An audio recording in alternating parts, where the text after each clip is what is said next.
Le souvenir, pour moi, c'est la nostalgie, parce que nous avons quitté quelque chose de très beau. C'est notre terre natale, c'est nos couleurs, notre musique. Alors, je suis pour garder la nostalgie, pour vivre avec le souvenir, tout en allant de l'avant.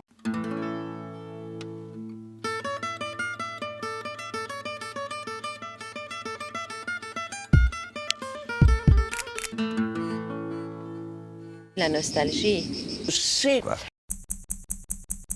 Nostalgique, jamais. Jamais. Ça ne fait pas partie de mes soucis. non, ce n'était pas mieux avant. Je n'ai pas du tout la nostalgie d'hier. Toute ma génération, je les trouve un peu idiots, pour tout vous dire, parce qu'ils parlent tout le temps de leur jeunesse. Je comprends pas les gens de ma génération qui veulent être jeunes et qui se mettent avec des jupes ridicules et qui ont l'air idiotes.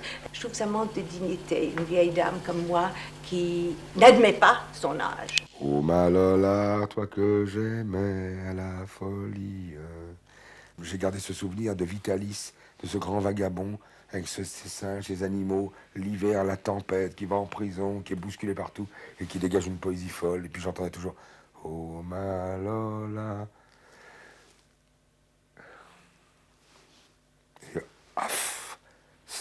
C'est drôle comme les souvenirs renversent comme des rats de marée, vous bousculent, vous nostalgisent, vous mélancolisent. Ces airs même de Au Malola, j'y pense toujours. C'est très bon de vivre avec eux, de savoir qu'ils existent et de pouvoir s'entretenir un peu avec l'enfance, parce que ça c'est quelque chose d'intact. Pour que, à mon âge, étant une femme adulte, je puisse parler avec autant de précision de cet enfant et que cet enfant soit aussi exigeante, c'est que je l'ai bien gardé en mémoire et que j'en ai la nostalgie. Je ne suis pas d'accord avec vous quand vous me dites que c'est avec Bob que j'ai fait la découverte, dans mes films, de la nostalgie. Non, je crois que je la porte tout à fait en moi. Je suis un homme du passé, je suis un passéiste. Comme on dit, j'aime infiniment plus ce qui est arrivé aux hommes et aux femmes de ma génération que ce qui leur arrive maintenant. Aucun de nous n'est nostalgique, on n'a pas le temps d'être nostalgique. La nostalgie, c'est un sentiment de loisir. Qu'est-ce qui vous rend nostalgique, Vladimir Lankelevitch? Quand vous sentez une odeur des herbes brûlées, ça ne vous réveille pas des tas de choses? Et la musique est porteuse de nostalgie, n'est-ce pas? Les parfums, beaucoup. J'ai beaucoup aimé l'Amérique pendant 1 an, 2 ans.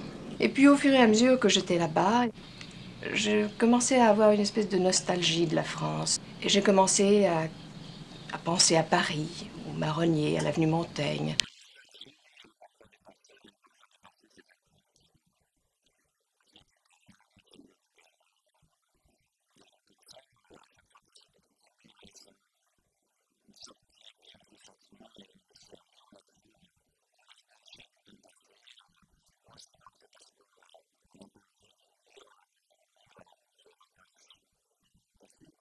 On me dit, vous auriez aimé vivre à Athènes au 5e siècle. Bien sûr que non.